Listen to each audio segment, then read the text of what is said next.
हिंदी में यूपीएससी की तैयारी से संबंधित प्रोग्राम्स को देखने के लिए सब्सक्राइब करें स्टडी IQ IAS हिंदी।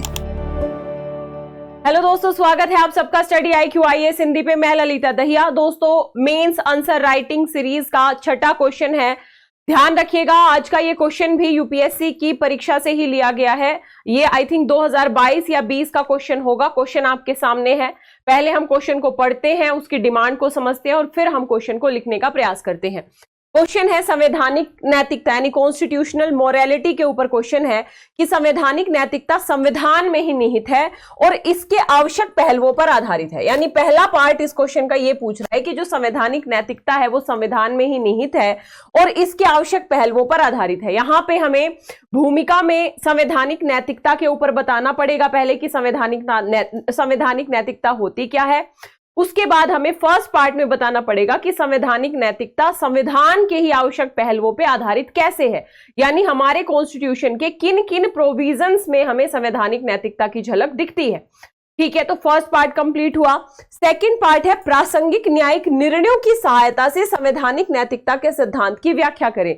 यहां पे कुछ न्यायिक निर्णयों के माध्यम से हमें संवैधानिक नैतिकता को जस्टिफाई करना पड़ेगा और यहां पे हमें कुछ निर्णयों का जिक्र जरूर करना पड़ेगा जिनके माध्यम से संवैधानिक नैतिकता के सिद्धांत को दिया गया या स्थापित करने का प्रयास किया गया। बात समझ में आई? तो इस क्वेश्चन के यदि हम पार्ट्स की बात करें तो ये इस तरीके से चलेगा। सबसे पहले हम भूमिका लिखेंगे, उसके बाद हम संविधान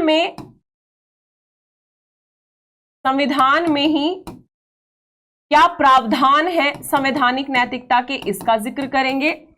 अगला मुद्दा होगा कि हम निर्णयों का जिक्र करेंगे, है ना। निर्णयों के माध्यम से हम अलग अलग 3-4 एग्जाम्पल देंगे यहां पे और फाइनली हम एक निष्कर्ष यहां पे लिखेंगे। ध्यान रखिएगा, निष्कर्ष लिख देंगे तो ये हो जाएगा हमारा पूरा का पूरा फ्रेमवर्क इस क्वेश्चन का। हालांकि इस क्वेश्चन में यदि स्कोप बचे तो संवैधानिक नैतिकता के इंपॉर्टेंस को हम बस लाइंस में या निष्कर्ष में ही संवैधानिक नैतिकता के महत्व को हम बताते हुए निष्कर्ष लिख देंगे, तो इससे हमारा आंसर और ज्यादा बेहतर हो जाएगा। तो चलिए आंसर की शुरुआत करते हैं।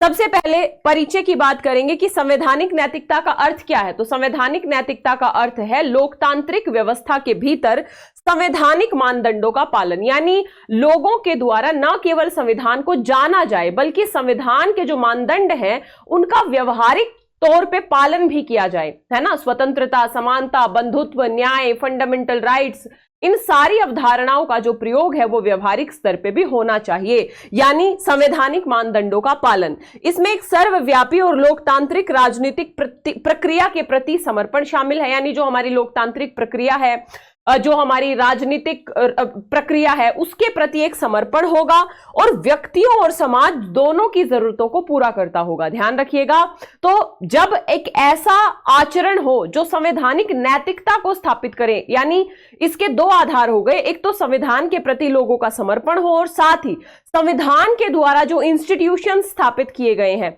है ना, उन इंस्टीट्यूशंस के प्रति भी लोगों का समर्पण हो, तभी हमारा संविधान बेहतर तरीके से काम कर पाएगा, लोगों और समाज की भलाई के लिए काम कर पाएगा।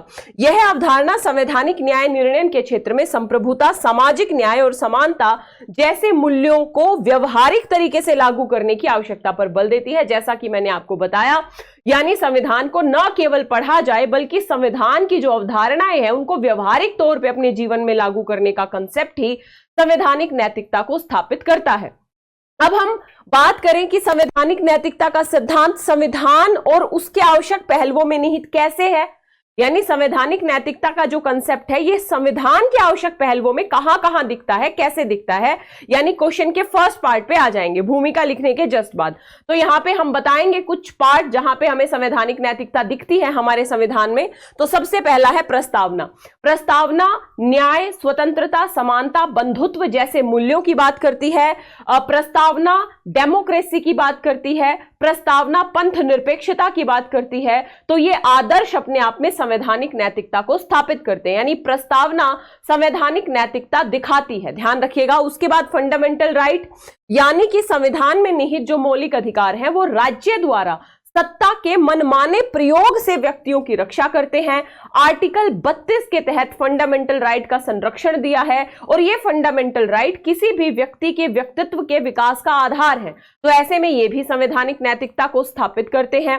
राज्य के नीति निदेशक तत्व, ये राज्य को निर्देश है कि राज्य समय काल परिस्थिति के साथ साथ इन निर्देशों को लागू करने का प्रयास करेगा। और ये निर्देश अपने आप में क्या है? गांधीवादी निर्देश है, समाजवादी निर्देश है, उदारवादी निर्देश है। तो ऐसे में जब ये निर्देश लागू होंगे समाज में तो निश्चित तौर पे सामाजिक न्याय की स्थापना होगी, आर्थिक न्याय प्राप्त करने की दिशा में हम अग्रसर होंगे। तो राज्य के नीति निदेशक तत्व अपने आप में संवैधानिक नैतिकता को स्थापित करते हैं। साथ ही फंडामेंटल ड्यूटी, यानी न केवल राज्य का कर्तव्य है लोगों के जीवन को बेहतर बनाना, बल्कि नागरिकों का भी कर्तव्य है राष्ट्र के प्रति, पर्यावरण के प्रति, राष्ट्र के लोगों के प्रति अपनी जिम्मेदारियों, अपने कर्तव्यों का निर्वाह करना। तो ऐसे में जो मौलिक कर्तव्य है ये भी अपने आप में संवैधानिक नैतिकता का आधार स्थापित करते हैं। अगला है नियंत्रण और संतुलन। ध्यान रखिएगा, यदि हमारे कॉन्स्टिट्यूशन में किसी एक संस्था को हम ज्यादा शक्तिशाली बना देते तो हो सकता था कि हमारे संविधान के जो नैतिक पहलू हैं उनका पालन ही नहीं हो पाता। तो ऐसे में जो नियंत्रण और संतुलन का सिद्धांत है, शक्तियों के पृथक्करण का सिद्धांत है, यहां पे नियंत्रण और संतुलन के सिद्धांत में हम समझ सकते हैं कि भाई कार्यपालिका विधायिका के प्रति उत्तरदायी है। साथ ही विधायिका और कार्यपालिका के कार्यों को न्यायिक समीक्षा के माध्यम से जस्टिफाई किया जा सकता है। यदि ये गलत कानून बनाते हैं या संवैधानिक नैतिकता का उल्लंघन करते हैं तो न्यायपालिका न्यायिक समीक्षा के माध्यम से उनको अवैध ठहरा सकती है। तो ऐसे में जो ये नियंत्रण और संतुलन का सिद्धांत दिया, ये अपने आप में जरूरी था ताकि संवैधानिक नैतिकता के सिद्धांत को लागू भी किया जा सके, उसका पालन भी किया जा सके। तो ये कुछ अंतर्निहित विषय है हमारे संविधान में जो संवैधानिक नैतिकता के जो सिद्धांत है उनको स्थापित करने का प्रयास करते हैं। यानी अब यदि हम क्वेश्चन पे जाएं तो फर्स्ट पार्ट है कि संवैधानिक नैतिकता संविधान में ही निहित है। हमें दिखाई दे गया कि भाई कैसे निहित है, तो प्रस्तावना में, फंडामेंटल राइट में, डीपीएसपी में, फंडामेंटल ड्यूटीज में, इसके साथ ही नियंत्रण और संतुलन के सिद्धांत में और उसके आवश्यक पहलुओं पर आधारित है। फर्स्ट पार्ट कंप्लीट हो गया। अब चलते हैं सेकंड पार्ट में। यहां पे हमें न्यायिक निर्णयों के माध्यम से जिक्र करना पड़ेगा संवैधानिक नैतिकता का। तो यहां पे हम सबसे पहले केशवानंद भारती बनाम केरल राज्य की बात कर सकते हैं। इसमें इसके जो संवैधानिक नैतिकता है इसके महत्व की पुष्टि इस वाद के माध्यम से की गई जिसमें कहा गया था कि संवैधानिक मूल्यों का पालन करना सर्वोपरि है और संवैधानिक ढांचे के भीतर नैतिकता को बनाए रखने की प्रतिबद्धता को रेखांकित करता है। यानी जो बेसिक स्ट्रक्चर है, बेसिक स्ट्रक्चर को एक पैमाना बना दिया इन्होंने और यह कहा कि सरकार कुछ भी, जो संसद है वो कोई भी कानून बना सकती है लेकिन बेसिक स्ट्रक्चर का उल्लंघन नहीं हो सकता। तो ये बेसिक स्ट्रक्चर क्या है? अपने आप में कॉन्स्टिट्यूशनल मोरालिटी है, संवैधानिक नैतिकता है। चाहे संविधान की सर्वोच्चता की बात हो, चाहे पंथ निरपेक्षता की बात हो, चाहे स्वतंत्रता, समानता, बंधुत्व जैसे मूल्यों की बात हो, चाहे संसदीय प्रणाली की बात हो, चाहे कल्याणकारी राज्य के चरित्र की बात हो, तो ये सारे बेसिक स्ट्रक्चर के आधार हैं। तो सबसे पहला वाद हमें इसमें ध्यान रखना है केशवानंद भारती वाद। उसके बाद हम बात कर सकते हैं दिल्ली सरकार बनाम भारत संघ। ये रिसेंट वाद है और इसमें संवैधानिक नैतिकता की बात की थी सुप्रीम कोर्ट ने। यह कहा था कि जो उच्च पदाधिकारी हैं उनको संवैधानिक नैतिकता को बनाए रखना चाहिए और संविधान में निहित संवैधानिक मूल्यों की रक्षा करनी चाहिए। यानी जो भी जनप्रतिनिधि हैं या फिर जो भी अन्य उच्च पदाधिकारी हैं उनको संवैधानिक नैतिकता को बनाए रखने का प्रयास करना चाहिए। यानी दिल्ली सरकार बनाम भारत संघ वाद में संवैधानिक नैतिकता का मुद्दा उठा। नवतेज सिंह जौहर बनाम भारत संघ, ध्यान रखिएगा ये वाद था जिसने धारा 377 को अनुच्छेद 14, 19 और 21 के उल्लिखित सिद्धांतों के आधार पे एलजीबीटी कम्युनिटी के अधिकारों का उल्लंघन बताया था और यह कहा था कि जो सार्वजनिक नैतिकता है उसके ऊपर संवैधानिक नैतिकता होनी चाहिए कहीं ना कहीं। अगर किसी भी आधार पे कुछ लोगों के इन अधिकारों का उल्लंघन हो रहा है, आर्टिकल 14 का, 19 का, 21 का, तो ये गलत है और ऐसे में धारा 377 को निरस्त कर दिया था। ध्यान रखिएगा। तो यहां पे व्यक्तिगत गरिमा पे जोर दिया गया इस नवतेज सिंह जौहर वाद में और एलजीबीटी कम्युनिटी के अधिकारों के संरक्षण की बात की गई, तो ये भी संवैधानिक नैतिकता को स्थापित करता है। ऐसे ही नाज फाउंडेशनवाद था। इस नाज फाउंडेशनवाद में स्पष्ट तौर पे कह दिया था सुप्रीम कोर्ट ने कि कानूनी मामलों में केवल संवैधानिक नैतिकता को ही प्राथमिकता दी जानी चाहिए, न कि सार्वजनिक नैतिकता को। सार्वजनिक नैतिकता क्या कहती है उससे कई बार फर्क नहीं पड़ता, क्योंकि सार्वजनिक नैतिकता के आधार पे हम संवैधानिक नैतिकता को पीछे नहीं छोड़ सकते। हम कुछ लोगों के फंडामेंटल राइट का उल्लंघन नहीं कर सकते, कुछ लोगों की गरिमा का जो है हनन नहीं किया जा सकता सार्वजनिक नैतिकता के बेस पे, ध्यान रखिएगा। तो ऐसे में नाज फाउंडेशन वाद ने भी संवैधानिक नैतिकता की बात की। पुट्टा स्वामीवाद, ध्यान रखिएगा, इन्होंने भी कहा कि संवैधानिक नैतिकता यह अनिवार्य करती है कि न्यायालयों को कार्यकारी शाखा द्वारा सत्ता के किसी भी दुरुपयोग का प्रतिकार करना चाहिए। यानी यदि सत्ता के द्वारा कोई ऐसा कानून बनाया जाता है, यहां पे कुछ प्रतिबंधों के अधीन आधार की संवैधानिकता को बरकरार रखा था और यह कहा था यदि कोई ऐसा कानून बनाया जाता है जिससे लोगों के फंडामेंटल राइट का उल्लंघन हो, तो ऐसे में इस प्रकार के कानून के ऊपर प्रतिबंध लगाना न्यायपालिका का कर्तव्य है। तो यहां पे भी इन्होंने संवैधानिक नैतिकता की बात की। सबरीमालावाद, तो सबरीमालावाद में भी महिलाओं के अधिकारों का उल्लंघन हो रहा था कि भाई एक निश्चित उम्र की महिलाओं को मंदिर में प्रवेश करने पे बैन था। तो ऐसे में सबरीमालावाद में भी संवैधानिक नैतिकता, जिसमें न्याय, स्वतंत्रता, समानता, बंधुत्व जैसे मूल्य शामिल हैं, इनको प्रथागत मूल्यों, परंपराओं और मान्यताओं से ऊपर रखा जाना चाहिए की बात की गई। और इस निर्णय में कहा कि प्रत्येक उम्र की महिलाओं को मंदिर में प्रवेश करने का अधिकार होगा। तो यहां पर भी संवैधानिक नैतिकता की बात की गई। तो हमें इनमें से 3-4 वादों का यदि आप जिक्र कर देंगे, जिसमें विशेष तौर पर केशवानंद भारतीवाद, दिल्ली सरकार बनाम भारत संघवाद, पुट्टा स्वामीवाद, नाज फाउंडेशनवाद, इसके साथ ही आप बात कर सकते हैं, एक इंपॉर्टेंट वाद है यहां पे नवतेज सिंह जोहरवाद, ध्यान रखिएगा, और फाइनली सबरीमालावाद। तो इन वादों के माध्यम से संवैधानिक नैतिकता को पुष्ट करने का प्रयास किया जाता रहा है समय समय पे।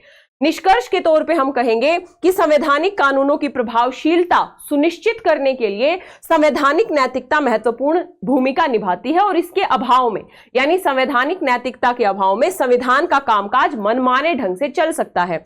हालांकि ये बात भी हमें बतानी पड़ेगी, हालांकि संवैधानिक नैतिकता का निर्धारण भी हर मामले में केवल सर्वोच्च न्यायालय पे निर्भर नहीं होना चाहिए, क्योंकि इससे भी शक्तियों के पृथक्करण के सिद्धांत को नुकसान पहुंच सकता है ना।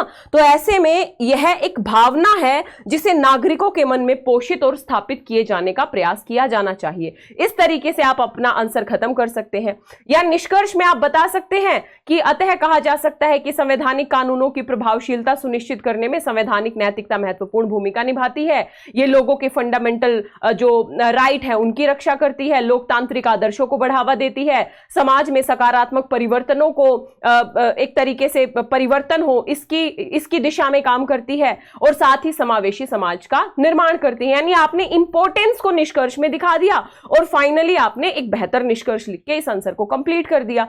तो ये था आंसर। अगर आपने क्वेश्चन पढ़ा और क्वेश्चन के हर एक पार्ट को आंसर में नहीं लिखा तो नंबर नहीं मिलेंगे। मैं आपको पहले दिन से बताती आ रही हूं। यदि अब आप इस क्वेश्चन को देखें तो हमारा क्वेश्चन का हर एक आधार की जो डिमांड है वो पूरी हुई है। भले ही हम चाहे हमने संवैधानिक नैतिकता की भूमिका बता दी, उसके बाद संविधान में ये कैसे निहित है, इसके आवश्यक पहलुओं पे कैसे आधारित है वो बता दिया, फिर न्यायिक निर्णयों के माध्यम से संवैधानिक नैतिकता के सिद्धांत की व्याख्या भी कर दी और एक निष्कर्ष भी लिख दिया।